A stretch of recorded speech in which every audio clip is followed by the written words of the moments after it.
Good morning all of you. पिछले video में मैंने आप लोगों को शंकु के बारे में बताया। इसी तरह से एक और आकृति आती है, शंकु से ही निर्मित होती है, जिसे हम छिन्नक बोलते हैं, इंग्लिश में फ्रस्टम बोलते हैं। ये शंकु से ही निर्मित होती है, इसलिए हम शंकु का छिन्नक या फ्रस्टम ऑफ कोन बोल सकते हैं। उसका शेप जो होता है वो एक बाल्टी की तरीके से होता है, उसमें दो आधार बन जाते हैं। अभी तक जो शंकु आप लोगों ने देखा उसमें केवल एक बेस होता है और ऊपर केवल एक पॉइंट सा होता है, शीर्ष जो होता है वो नुकीला होता है। लेकिन छिन्नक में क्या होता है, ये एक आपने ग्लास देखा होगा, एक बाल्टी देखी होगी, उसमें दो बेस होते हैं, एक ऊपरी बेस और एक निचला बेस जो होता है वो कुछ इस तरीके से छिन्नक बना होता है। वो इस तरीके से भी हो सकता है या जस्ट अपोजिट भी हो सकता है।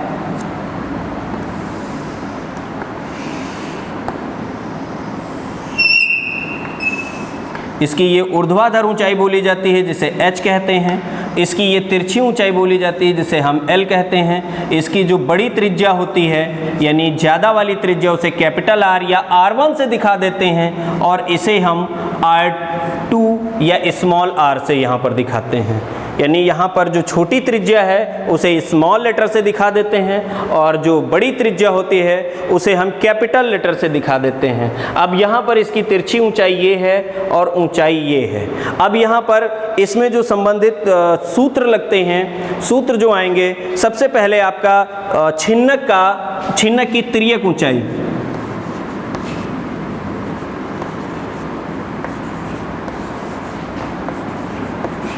तिर्यक ऊंचाई या तिरछी ऊंचाई,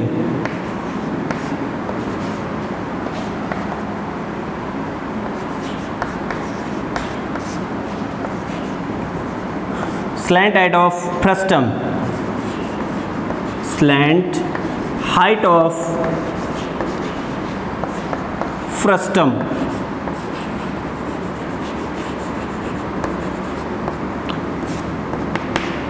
ये स्लैंट हाइट क्या होती है, यहाँ पर ये जो दिया गया है, इसी की स्लैंट हाइट के बारे में अगर हम बात करते हैं तो यहाँ पर L इक्वल टू, ये slant height L equal to under root h square plus bracket r square minus r square, small r square. ये इसकी तिरछी ऊंचाई हो जाती है छिन्नक की। वक्रपृष्ठ जो इसका होता है, छिन्नक का वक्रपृष्ठ,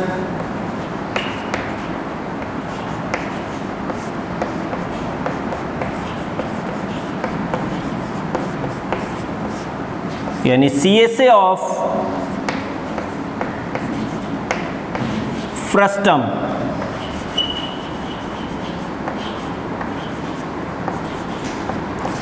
CSA ऑफ फ्रस्टम, यहाँ पर पाई और दोनों त्रिज्याओं के योग गुणे में लिखते हैं। पाई दोनों त्रिज्याओं का योग और गुणे तिरछी ऊंचाई, यानी पाई r plus small r l, ये हो जाता है। इसी तरह से TSA, छिन्नक का संपूर्ण पृष्ठ, छिन्नक का संपूर्ण पृष्ठ, TSA of frustum, TSA total surface area, means इनके ये दोनों बेस जो हैं उनको भी हम ऐड कर लेते हैं, यानी वक्रपृष्ठ, ये जो दिया गया है वक्रपृष्ठ प्लस यहाँ पर ये चीज भी हम ऐड कर लेते हैं, दोनों जो इसके बेस दिए होते हैं वो भी हम संपूर्ण पृष्ठ में ऐड कर लेते हैं। इस तरीके से ये हो जाता है। पाई को कॉमन ले लिया जाए, यानी पाई r प्लस r l, ये संपूर्ण ये, और उसके बाद में यहाँ पर जो दिया गया है पाई r स्क्वायर, ये एक बेस आपका ये हो जाएगा और दूसरा base pi small r square हो जाएगा। अब यहाँ से पाई, ये एक पद, एक पद ये, एक पद ये, तीनों से अगर हम कॉमन ले लेते हैं तो पाई कॉमन हो जाएगा। ये r प्लस r एक ब्रैकेट में है, उसके मल्टीपल में l प्लस ये एक ब्रैकेट में r square plus r square. ये इस तरीके से फ्रस्टम ऑफ ये TSA ऑफ फ्रस्टम हो जाता है। इसी प्रकार से इसका आयतन जब हम निकालते हैं, छिन्नक का आयतन,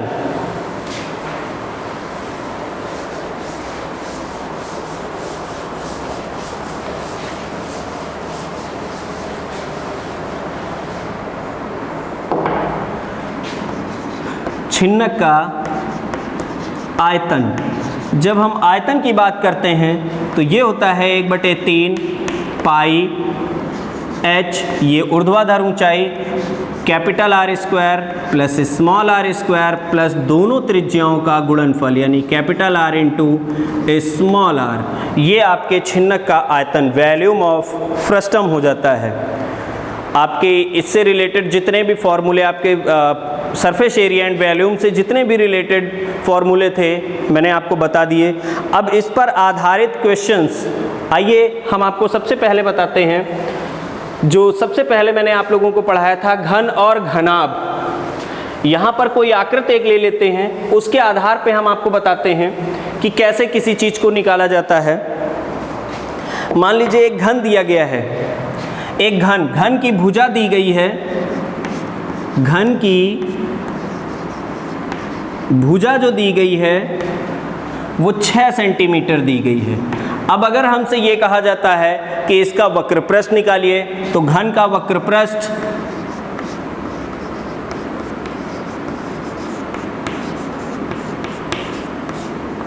(6a²) मैंने आपको बताया था, भुजा को a कहते हैं, तो ये हो जाएगा 6 × 6a², 6 × 36, 216 सेंटीमीटर स्क्वायर। ये आपका घन का पृष्ठीय क्षेत्रफल हो जाता है, या वक्रपृष्ठ भी आप कह सकते हैं, पृष्ठीय क्षेत्रफल भी कह सकते हैं, या संपूर्ण पृष्ठ। अब इसका जो चारों भुजाओं का क्षेत्रफल आता है, तो वहाँ पर चारों भुजाओं के क्षेत्रफल में 4a² होता है, तो यहाँ पर 4 × 6 की घात 2 यानी 36 × 4, इसका मतलब 144 सेंटीमीटर स्क्वायर आएगा। अगर ये सेंटीमीटर में दिया, अगर मीटर में होता तो मीटर में आता। घन का आयतन, घन का आयतन मैंने आप लोगों को बताया था कि उसमें तीनों भुजाओं का, अगर ये घनाभ होता तो लंबाई गुणे चौड़ाई गुणे ऊंचाई होता है, लेकिन यहाँ पर ये घन दिया गया है, इसलिए हम यहाँ पर इसकी तीनों भुजाओं का गुणा करते हैं, यानी a मीन्स a³ होता है। इसका मतलब 6³ बराबर 216 सेंटीमीटर क्यूब या घन सेंटीमीटर लिखा जाता है। ये घन हो जाता है। इसी तरह से अगर घनाभ की बात की जाती है तो घनाभ में 3 अलग अलग मापे। हाँ, एक चीज़ और इसमें आती है, अगर इसका विकर्ण पूछा जाता है तो मैंने आप लोगों को बताया था कि इसका जो विकर्ण होता है वो √3a होता है, या a² लिख सकते हैं इस तरीके से। अगर हम तीनों भुजाओं के वर्गों का योग ऐड कर दें तो उसका 3a होता है, या 3a अगर अंडर रूट में लिखेंगे तो 3a², या फिर हम इसको भुजा √3 लिखें, या अगर इसके अंडर रूट के अंदर लिखना है तो 3 भुजा स्क्वायर, ऐसे लिखा जाता है। अब यहाँ पर घन का अगर हमें विकर्ण निकालना है,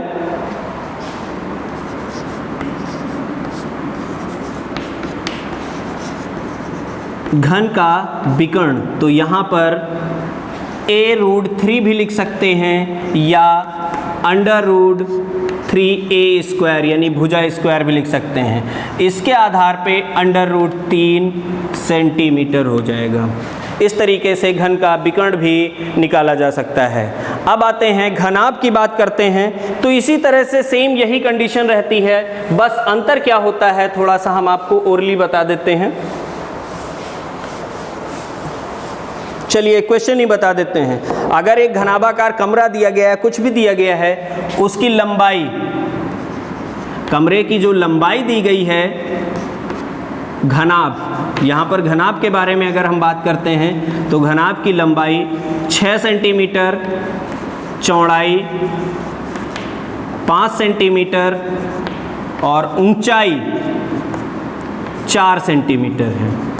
अब यहाँ पर अगर घनाभ का पृष्ठीय क्षेत्रफल की बात की जाए, संपूर्ण पृष्ठ कहा जाए, या फिर हम इसे संपूर्ण पृष्ठ के बजाय वक्र पृष्ठ भी, यानी पृष्ठीय क्षेत्रफल, घनाभ का पृष्ठीय क्षेत्रफल, तो यहाँ पर हमने आपको बताया था कि सभी भुजाएं दो दो होती हैं, इसलिए 2 ब्रैकेट में LB यानी length into breadth, BH breath into height plus height into L, ये हो जाएगा 2L, 6 गुणे 5 प्लस 5 गुणे 4 प्लस 4 गुणे 6, 2, 30 plus 20 plus 24, 2 into 74, 148 centimetre square आ जाएगा। इसी तरह से अगर इसकी चारों दीवारों का क्षेत्रफल निकालते हैं, चारों दीवारों का, घनाभ की चारों दीवारों का क्षेत्रफल,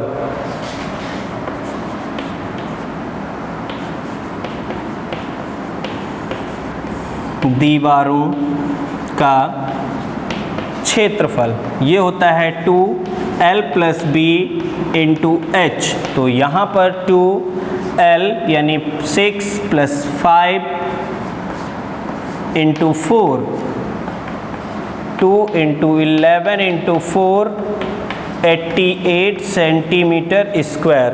अगर हमें इसका आयतन निकालना हो, घनाभ का आयतन, तो यहाँ पर हो जाता है length into breadth into height, लंबाई गुणे चौड़ाई गुणे ऊंचाई।